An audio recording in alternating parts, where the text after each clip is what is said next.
وَإِلَىٰ عَادٍ أَخَاهُمْ هُودًا، اور قوم عاد کی طرف ان کے ہم قبیلہ حضرت ہود علیہ السلام کو ہم نے بھیجا۔ حضرت نوح علیہ السلام کی قوم پر جو طوفان آیا تو صرف 80 یا 72 افراد زندہ بچے، باقی ساری دنیا کے لوگ ہلاک ہو گئے۔ ان 80 یا 72 افراد میں سے نسل کسی کی نہ چلی سوائے 3 افراد کے۔ یہ 3 حضرت نوح علیہ السلام کے بیٹے تھے۔ اب پھر آگے انسانیت کی نسل حضرت نوح علیہ السلام سے چلی، آپ کے بیٹوں سے، اور آہستہ آہستہ آبادی بڑھنے لگی، اور پھر ایک وقت وہ آیا کہ پھر یہ دوبارہ کفر و شرک میں مبتلا ہونے لگے، گناہوں میں مبتلا ہونے لگے۔ تو کئی سالوں کے بعد ایک قوم آئی، قوم عاد، جو پوری دنیا میں سب سے زیادہ طاقتور تھی، سب سے لمبے چوڑے تھے۔ مفسرین نے فرمایا جیسے کھجور کے تنے ہوں ایسے لمبے لمبے تھے۔ حضرت ہود علیہ السلام نے انہیں نصیحتیں کی۔ قال یا قوم اعبدوا اللہ ما لکم من الہ غیرہ، حضرت ہود علیہ السلام نے فرمایا اے میری قوم، تم اللہ کی عبادت کرو، اللہ کے سوا تمہارا کوئی معبود نہیں۔ افلا تتقون، کیا تم ڈرتے نہیں ہو؟ قال الملأ الذین کفروا من قومہ، حضرت ہود علیہ السلام کی قوم کے کافر سرداروں نے کہا۔ دیکھیں پھر اسی آیت کو ریپیٹ کیا گیا کہ نوح علیہ السلام کا انکار بھی بڑے بڑے لوگوں نے کیا، اور ہود علیہ السلام کا انکار بھی ایسے ہی بڑے سرداروں نے کیا۔ اور آج بھی آپ دیکھ لیں کہ جن کے پاس حکومتیں ہیں، عہدے ہیں، منصب ہیں، وہ ہر فیشن، بے حیائی عام کرنے اور دین کا مذاق اڑانے کا اکثر ذریعہ بنتے ہیں۔ تو ان لوگوں کی پیروی غریب عوام کرتی ہے۔ تو ان آیات میں غریب عوام کو نصیحت ہے کہ یہ سردار خود بھی جہنم میں جائیں گے، یہ حکومت والے، یہ عہدیدار اگر گناہوں کو اور بے حیائی کو پھیلاتے ہیں تو تم ان کے جال میں نہ آؤ، یہ تو خود تباہ ہو رہے ہیں، تمہیں بھی تباہ کریں گے۔ اکثر یہی ہوتا ہے کہ اگر کسی محلے کے اندر کوئی مالدار شخص ہے تو وہ جو فیشن اختیار کرے اس محلے کے لوگ اسی فیشن پہ چلتے ہیں۔ اللہ تعالی ہمیں لوگوں کی پیروی کرنے کے بجائے شریعت کی پابندی کرنے کی توفیق عطا فرمائے۔ انا لنراک فی سفاہۃ، بے شک ہم آپ کو، نعوذ باللہ من ذالک، انہوں نے کہا ہم آپ کو بے وقوف سمجھتے ہیں۔ وَإِنَّا لَنَظُنُّكَ مِنَ الْكَاذِبِينَ، اور بے شک ضرور ہم تو یہ گمان کرتے ہیں کہ آپ جھوٹ بول رہے ہیں۔ قَالَ يَا قَوْمِ، آپ نے فرمایا اے میری قوم، لَيْسَ بِي سَفَاهَةٌ، میں نادان اور بے وقوف نہیں ہوں، وَلَكِنِّي رَسُولٌ مِّن رَّبِّ الْعَالَمِينَ، ہاں لیکن میں تو رب العالمین کا بھیجا ہوا رسول ہوں۔ أُبَلِّغُكُمْ رسالات ربی، میں تو تمہیں اپنے رب کے پیغامات پہنچاتا ہوں۔ وَأَنَا لَكُمْ نَاصِحٌ أَمِينٌ، اور میں تمہارے لیے نصیحت کرنے والا خیر خواہ ہوں، امین ہوں، امانت دار ہوں، جو اللہ کا حکم ہوتا ہے وہی تمہیں پہنچاتا ہوں۔ أَوَعَجِبْتُمْ أَنْ جَاءَكُمْ ذِكْرٌ مِّن رَّبِّكُمْ، کیا تمہیں اس بات پر حیرت ہے کہ تمہارے رب کی نصیحت اور وحی نازل ہوئی علی رجل منکم، تم میں سے ایک مرد پر، لینذرکم، تاکہ وہ مرد تمہیں ڈرائے۔ اس پر تم تعجب کرتے ہو؟ اللہ تعالیٰ کی مرضی و مشیت ہے جسے مقام و مرتبہ دے۔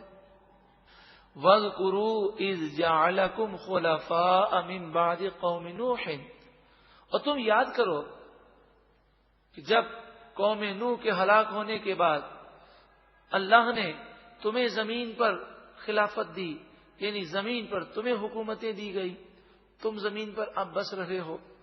وَزَادَكُمْ فِي الْخَلْقِ بَسْطًا، اور اللہ تعالی نے تمہیں پیدائش میں لمبا چوڑا کیا، تم لمبے بھی ہو، چوڑے بھی ہو، صحت بھی ہے، تمہاری عمریں بھی بڑی طویل ہے۔ فَاذْكُرُوا، تو تم یاد کرو، آلاء اللہ، اللہ کی نعمتوں کو، اور شکر کرو، لعلکم تفلحون، تاکہ تم فلاح پا جاؤ۔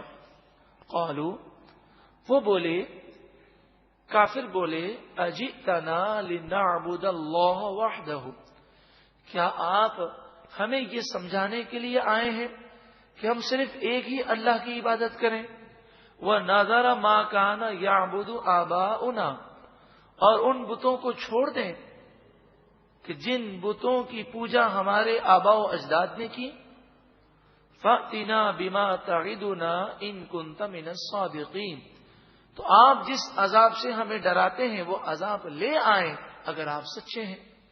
قال، آپ نے ارشاد فرمایا، قد وقع علیکم من ربکم رجس وغضب، آپ نے فرمایا میری قوم تم پر تمہارے رب کی طرف سے عذاب اور غضب آنے ہی والا ہے، توبہ کر لو ورنہ اس عذاب سے تم نہیں بچ سکو گے۔ اتجادلوننی فی اسماء، تم مجھ سے ان ناموں کے بارے میں جھگڑا کرتے ہو، سمیتموہا انتم وآباؤکم، جو نام تم نے اور تمہارے آباء و اجداد نے اپنی طرف سے رکھے ہیں، ما نزل اللہ بہا من سلطان، اللہ تعالی نے اس کے بارے میں کوئی دلیل کو نازل نہیں فرمایا۔ مراد یہ ہے کہ مشرکین بتوں کو بناتے اور ان بتوں کو نام دیتے اور پھر انہیں دیوی اور دیوتا سمجھتے اور کہتے کہ یہ موت کی دیوی ہے تو یہ بارش برسانے کی دیوی ہے، اس طرح کی باتیں کرتے اور جو عقیدے رکھتے، فرمایا یہ سب من گھڑت اور من مانیاں ہیں، شریعت کا کوئی ایسا حکم نہیں ہے۔ فانتظروا، پھر تم انتظار کرو، انی معکم من المنتظرین، بے شک میں بھی تمہارے ساتھ انتظار کرنے والا ہوں۔ ڈھیل دی گئی، کئی سال تک عذاب نہیں آیا۔ یہ مذاق اڑاتے رہے کہ اگر ہم غلط ہیں تو ہم پر عذاب کیوں نہیں آتا۔ فانجیناہ، بس ہم نے حضرت ہود علیہ السلام کو نجات دی، والذین معہ، اور جو ان کے ساتھ مومنین تھے انہیں نجات دی، برحمت منا، ہماری طرف سے رحمت کے ذریعے، وقطعنا دابر الذین کذبوا بآیاتنا، اور جس قوم نے ہماری آیتوں کو جھٹلایا ان کی جڑ ہم نے کاٹ دی، وما کانوا مؤمنین، وہ ایمان لانے والے نہ تھے۔ ایک بادل آیا، 3 سال سے یہ قحط سالی میں مبتلا ہو گئے اور اس قدر حالات خراب ہوئے کہ یہ مردار کھانے لگے، پھر مردار بھی ختم ہو گئے، پتے کھانے لگے، پتے بھی ختم ہو گئے، تو کئی لوگ مرنے لگے۔ 3 سال کے اندر ان کا سارا روب دبدبا ختم ہو گیا، بارشیں بند ہو گئیں، کنویں خشک ہو گئے۔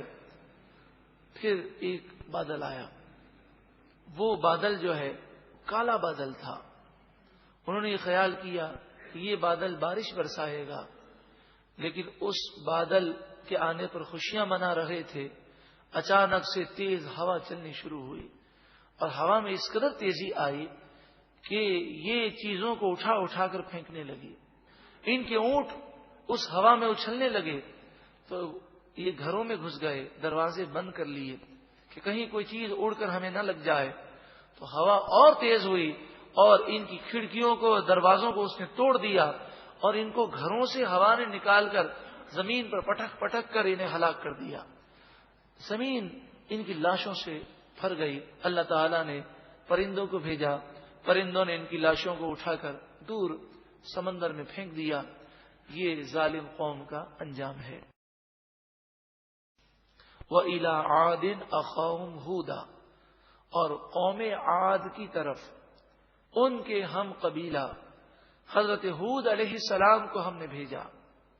حضرت نوح علیہ السلام کی قوم پر جو طوفان آیا تو صرف 80 یا 72 افراد زندہ بچے، باقی ساری دنیا کے لوگ ہلاک ہو گئے۔ ان 80 یا 72